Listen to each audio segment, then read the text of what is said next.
Assalamualaikum warahmatullahi wabarakatuh, and welcome to our presentation for Introduction to Political Science. We choose topic 4.5, which is the role and function of the constitutions. This is our team members, which is me, Siti Nabila Auni Binti Amir, Noor Qistina Sarah Binti Noor Azman, Chia Xin, Ainina Binti Abu Hassan, and Amirtha Shri Vijaya Kumar.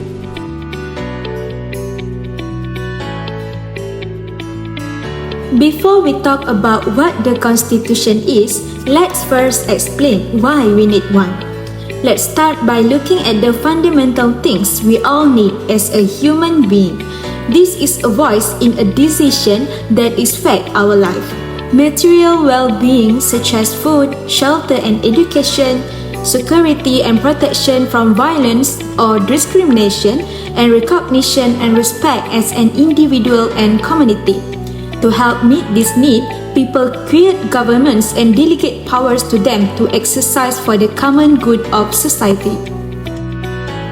The problem tough is that while governments need powers to be able to perform their function, history tells us again and again that power without limits can lead to corruption, dictatorship, and oppression. Free, fair, and regular elections might help ensure good government. They allow people to select who they want in the power and over time to vote out those who perform badly. But we also need some basic rules to control how that power is used, so those who win elections still have to respect your rights and promote your interests rather than using power for their own benefit. The Constitution is a law, but it is not just an ordinary law. A Constitution is a supreme law that establishes, organizes, and empowers the government and determines how other laws are made and implemented. It is also more difficult to change than the ordinary law, so that those in power cannot make up the rule as they go along. Football wouldn't be fair if the winning team could change the rules, and democracy is unfair if those in power can just change the constitution according to their own whim. The constitution harnesses the energy and power of the state, ensuring the people control their reins. The Constitution both organizes and constrains power.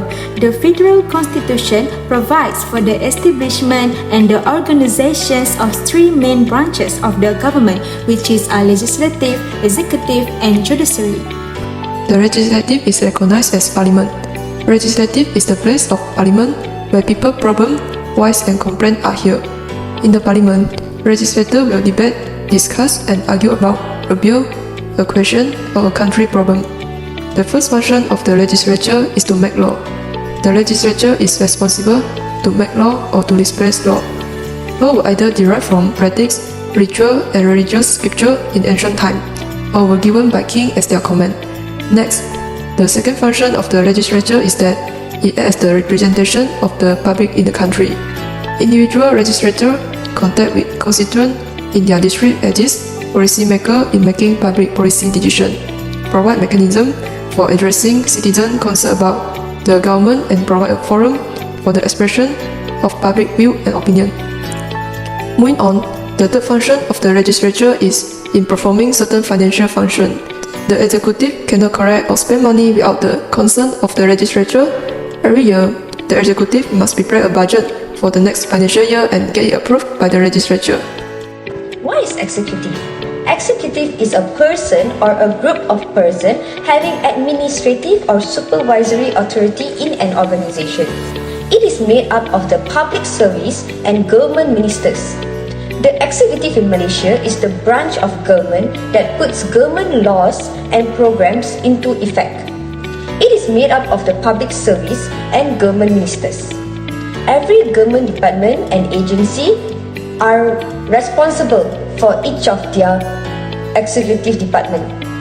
The executive branch of the government consists of the Prime Minister as the head of the government, followed by the various ministers of the cabinet. It formulates various socio-economic policies and development plans for the development of the country as a whole. For example, the executive has the power and authority to actually generate revenues through the collection of taxes, summons, levies, fines, and so on. So executive does play a very important role in every country. That's how it plays an important role for Malaysia too. The hierarchy of judiciary in Malaysia, from the highest one is Federal Court, following by the Court of Appeal, and lastly is the High Court. The first one is civil jurisdictions. The High Court has jurisdictions to try all civil matters, but generally confines itself to matters on which the magistrates and sessions courts have no jurisdictions. This includes matters relating to divorce and matrimonial cases, appointment of guardians of infants, the granting of probates of wills and testaments and letters of administrations of the estates of deceased persons, bankruptcies, and the other civil claims where the amount in disputes exceeds 1 million Malaysian ringgits. In conclusion, a constitution is a body of fundamental rules which determines the structure of government, distributes powers, and determines the relations among the organs of the government. It also dictates the rights and duties of the citizens of the country. More precisely, a constitution is a body of formal and effective rules and regulations according to which the people and formal institutions of a state are governed. The system of constitution also has pros and cons. A good constitution must incorporate all fundamental rights of the people.